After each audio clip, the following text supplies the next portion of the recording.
Okay, अस्सलाम वालेकुम students. हम लोगों ने अभी तक जो है ईआरडी को बहुत अच्छे तरीके से पूरा देख लिया है। आपको सारे ईआरडी के कॉन्सेप्ट्स मैंने बता दिए हैं और आप उसको आगे से आगे फर्दर हम देख गए हैं। अब जो हमने नेक्स्ट टॉपिक यूज स्टार्ट करना है वो है ईईआरडी, यानी कि इनहेंस्ड एंटिटी रिलेशनशिप डायग्राम। हमारे पास पहले थी ईआरडी जिसको हम कहते थे एंटिटी रिलेशनशिप डायग्राम। ठीक है, अब जो हमने नेक्स्ट पढ़ना है वो है EERD, that stands for enhanced entity relationship diagram. ठीक है, ये एडवांस फॉर्म है आपके पास ईआरडी की।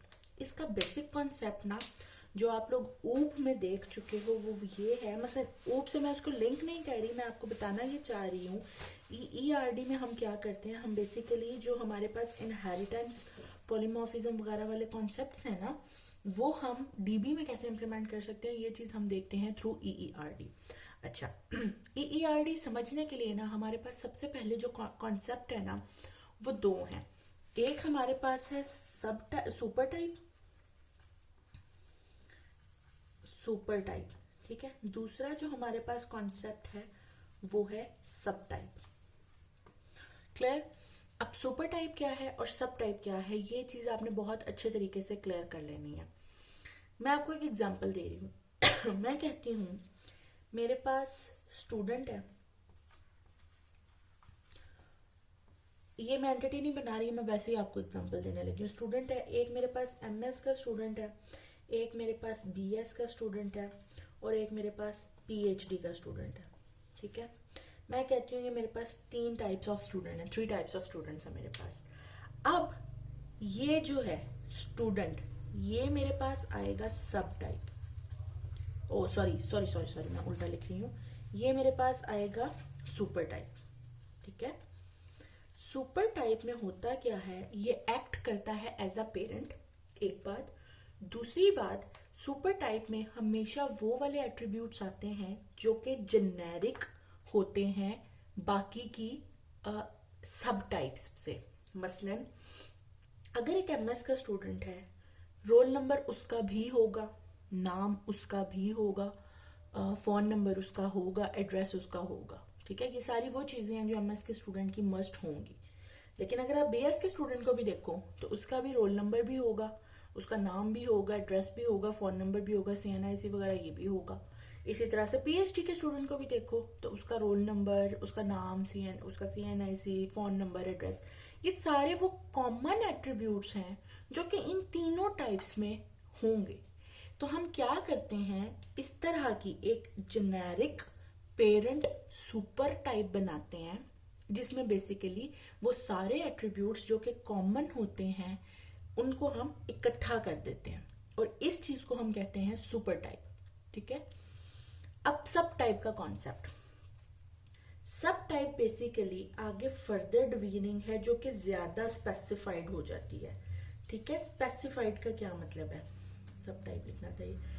स्पेसिफाइड का मतलब ये है कि फॉर एग्जांपल बीएस वाले स्टूडेंट के, ठीक है, बीएस वाले स्टूडेंट का सुपरवाइजर जो है वो, बल्कि बीएस वाले स्टूडेंट का प्रोजेक्ट होगा, डेवलपमेंट प्रोजेक्ट होगा अगर कंप्यूटर साइंस की बात करें। ठीक है, on the other hand MS वाले स्टूडेंट का सुपरवाइजर हो सकता है। इसमें तो आपके पास प्रोजेक्ट का वो होता है ना, कोऑर्डिनेटर होता है या कुछ, इसमें आपके पास सुपरवाइजर हो सकता है। या अगर हम इसको डिफरेंट करना चाहें तो एमएस वाले स्टूडेंट का थीसिस हो सकता है, रिसर्च वर्क हो सकता है। ठीक है, या कोर्स वर्क हो सकता है।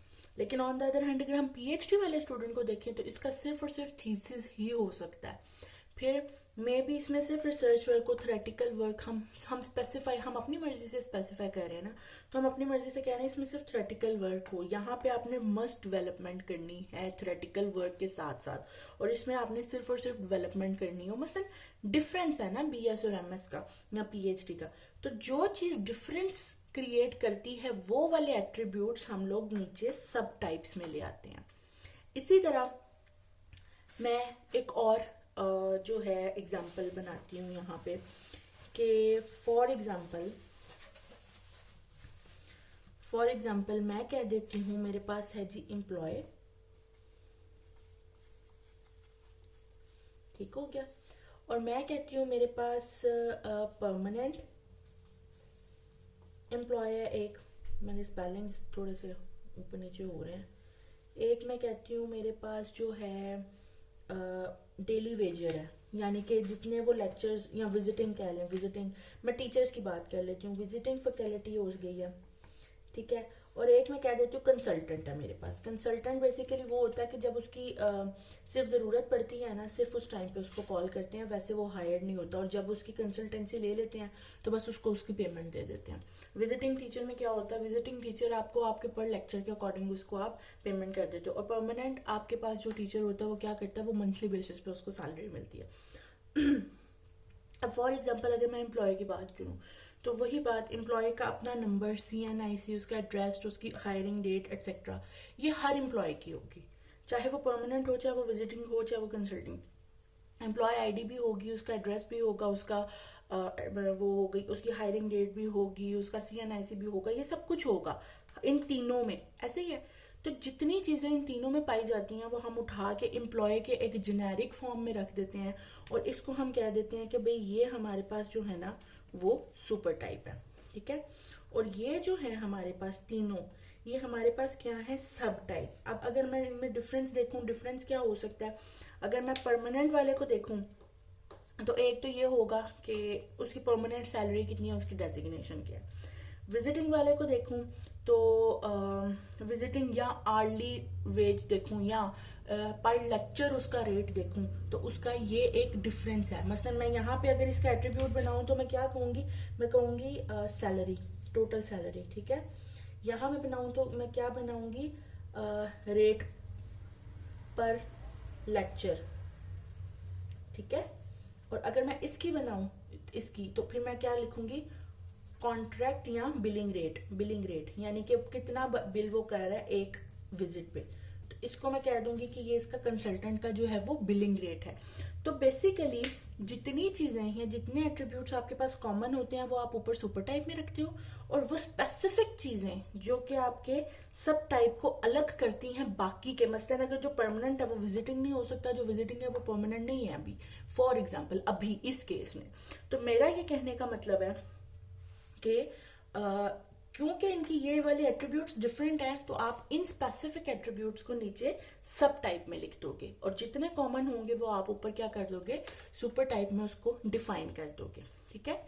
ये हमारे पास कॉन्सेप्ट है सब टाइप का और सुपर टाइप का। अब सबसे इसमें एक मेन चीज जो है आपने याद रखनी है, हम सब टाइप और सुपर टाइप बनाते किस टाइम पे हैं। ERD से EERD में हम कब जाते हैं, हर ERD EERD में नहीं जाती, ठीक है। हाँ, लेकिन हर EERD ERD में जा सकती है। वो बात हम बाद में करेंगे कैसे होता है, क्या होता है, लेकिन बस अभी के लिए ये याद रखिएगा कि हर ERD EERD में कन्वर्ट नहीं हो सकती। EERD में कन्वर्ट करने के लिए आपको एक ERD को सुपर टाइप और सब टाइप में बनाना पड़ता है, और सुपर टाइप और सब टाइप बनाने के लिए दो कंडीशंस होती हैं। अगर वो दो कंडीशंस एग्जिस्ट करती हैं आपके सिनेरियो में, फिर तो आप सुपर टाइप और सब टाइप बनाओगे, लेकिन अगर ये दो कंडीशंस एग्जिस्ट नहीं करती तो फिर आप आप अपनी ERD से EERD नहीं बनाओगे। और ये भी ज़रूरी नहीं है कि आपने EERD बनानी है तो उससे पहले आप ERD बनाओ। आप डायरेक्टली, अगर आपकी इतनी प्रैक्टिस है तो आप डायरेक्टली सिनेरियो पढ़ने के बाद डायरेक्टली EERD ही बना सकते हैं। अच्छा, दो सिनेरियोज दो कंडीशन जो मैं बता रही थी कि सुपर टाइप और सब टाइप बनाने के लिए ज़रूरी होती हैं। पहली, कोई ना कोई एट्रीब्यूट्स ऐसे हों जो कि सिर्फ सब टाइप के पास हों। अभी जो हमने देखा था, इसको मैं थोड़ा सा क्लियर करके बना देती हूँ। ये था ना मेरे पास एम्प्लॉय, ठीक है, एम्प्लॉय था, और मैंने ये कहा मेरे पास विजिटिंग है। अच्छा, मैं अभी ERD के रूल्स नहीं फॉलो कर रही, तो ये मैं स्मॉल में लिख भी रही हूँ, तो मतलब वो उसको ये नहीं आपने समझना कि ऐसे ही होगा। आपको पता है आपने ERD में कैसे एंटिटीज शो करनी होती हैं, तो ये ध्यान रखिएगा। दूसरा मेरे पास परमानेंट है, और तीसरा जो मेरे पास था वो था कंसल्टेंट। बल्कि चलिए मैं कंसल्टेंट को अगर रहने भी दूं, मैं दो को ही डिस्कस कर लेती हूँ। ठीक है, ये टाइप थी। अब मैं यहाँ पे कह देती हूँ विजिटिंग का रेट पर लेक्चर, और इसका मैं कह देती हूँ मंथली सैलरी है। अच्छा, अब अगर आप नोटिस करें, हमने ये बात की थी कि CNIC, नेम, ये चीजें एम्प्लॉय में होंगी ही होंगी, यानी कि सारे एम्प्लॉयज में होंगी। लेकिन हमें क्यों बनाना पड़ रहा है सुपर टाइप और सब टाइप? क्योंकि विजिटिंग में रेट पर लेक्चर है, जो कि परमानेंट फैकल्टी का पार्ट नहीं है, उनका एट्रीब्यूट नहीं है ये। इसी तरह से परमानेंट फैकल्टी का एक एट्रीब्यूट है मंथली सैलरी, जो कि विजिटिंग का पार्ट नहीं है। ठीक है, हम ये दोनों चीजें इसके अंदर जनरलाइज तो नहीं कर सकते, हमें इनको अलग अलग लेके आना ही पड़ेगा, तो हमें पता चलेगा कि विजिटिंग किधर है और परमानेंट किधर है, एक्सेट्रा। तो ऐसी सिचुएशन के लिए, यानी कि पहला सिनेरियो हमारे पास या पहली कंडीशन ये है कि जब हमारे पास ऐसे एट्रीब्यूट्स हों जो कि सिर्फ सब टाइप से रिलेट करते हों, जेनेरिक में ना आते हों, तो आपके पास EERD बनती है, पहला पॉइंट।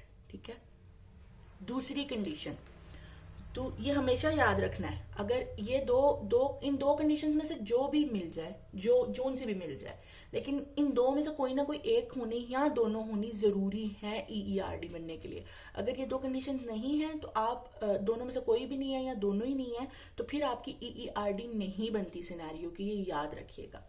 दूसरी हमारे पास कंडीशन ये होती है कि फॉर एग्जाम्पल बाकी जो एट्रीब्यूट्स थे वो तो चलो ऊपर वाले में पूरे हो गए, फॉर एग्जांपल यहाँ इसकी नहीं बात करी, लेकिन फॉर एग्जांपल पूरे हो गए, लेकिन कोई ना कोई ऐसा रिलेशनशिप किसी और एंटिटी से अलग है। मतलब अब मैं पेशेंट की बात करती हूँ, दूसरा मैंने जो बोला मैं इस बात का मतलब समझाने की कोशिश करती हूँ। पेशेंट है ना, एक मेरे पास आउटडोर पेशेंट है, आउटडोर पेशेंट कहते हैं जो बस आप जाते हो, डॉक्टर को चेक करवाते हो और वापस आ जाते हो। और एक मेरे पास ना इंडोर पेशेंट है। इंडोर पेशेंट का मतलब यह है कि वो लोग जो एडमिट हुए होते हैं हॉस्पिटल में। अब अगर मैं कहती हूँ कि भाई पेशेंट ही के CNIC एटसेट्रा और सब कुछ इकट्ठा ऊपर पूरा हो सकता है, तो ठीक है, हो सकता है, कोई एक्स्ट्रा चीज नहीं है। लेकिन मेरे पास एक और एंटिटी पड़ी है अलग, DB में अलग से पड़ी है, DB में बेड की। अब क्या होगा इंडोर पेशेंट का और बेड का, कि भाई कौन से बेड पे कौन सा पेशेंट नंबर है, या कौन सा पेशेंट कौन से बेड नंबर पे रह रहा है। अब ये रिलेशनशिप सारे पेशेंट्स का नहीं है। आउटडोर वालों को क्या फर्क पड़ता है कि बेड कौन सा है कौन सा नहीं, ये तो सिर्फ इंडोर वालों के लिए है ना। तो ऐसी कंडीशन के जब किसी एंटिटी के किसी एक कुछ इंस्टेंसेस या कुछ रिकॉर्ड का किसी और दूसरी एंटिटी के साथ रिलेशनशिप बनता हो, पूरे का नहीं, एक स्पेसिफिक पार्ट का किसी दूसरी एंटिटी के साथ रिलेशनशिप बनता हो, तो भी आप सुपर टाइप और सब टाइप में डिवाइड कर देते हैं। क्लियर?